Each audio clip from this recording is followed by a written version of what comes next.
শেখ সাদী রাহিমাহুল্লাহ বিশ্বকবি, তিনার স্ত্রী ছিলেন মেজাজি লোক।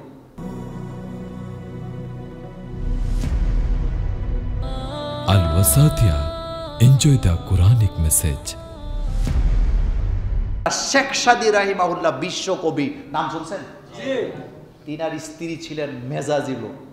ওনার বাড়িতে মেহমান আসছে। উনি ছিলেন একজন নিরহংকার ইগো মুক্ত মানুষ। তো ওনার স্ত্রী ভাপা পিঠা বানাইছে। ভাপা পিঠা ছিলেন তো, পিঠা খুব মজা হয়েছে। তো বন্ধুদের সামনে নিয়ে পিঠা দিছে। দেওয়ার পরে বন্ধুরা খায়া কয়, দোস্ত তোর ওয়াইফের রান্না তো অনেক মজা। তো শেখ সাদী মুসকি মুসকি হাসে। তার কারণ ছিল, আপনারা মিলাই নেবেন, রাগী মহিলাদের রান্না ভালো। কি হয়েছে, কথা কন না যে?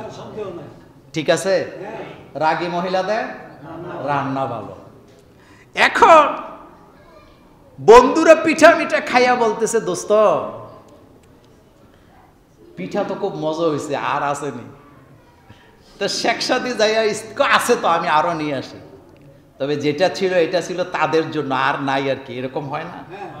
যাইয়া বলতেছে, দোস্তরা তো বলতেছে অনেক মজা হয়েছে তোমার পিঠা, আর আসেনি।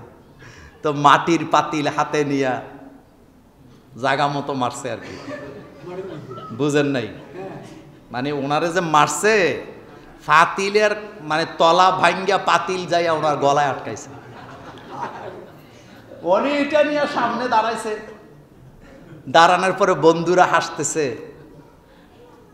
বুঝে ফেলছে, বলতেছে দোস্ত এটারে নিয়েই সংসার করো। তখন উনি বলছে, 3টা কারণে করি। কয়টা? 1 নাম্বার কারণ আল্লাহ আল্লাহ রাসূল তালাক পছন্দ করে না, আর তার মধ্যে এমন কোনো কিছু গুণ আছে যেটা অন্য নারীদের মধ্যে নাই। 2 নাম্বার কারণ, সে রাগী হতে পারে কিন্তু তার সতীত্বের ব্যাপারে আমার কোনো সন্দেহ নাই।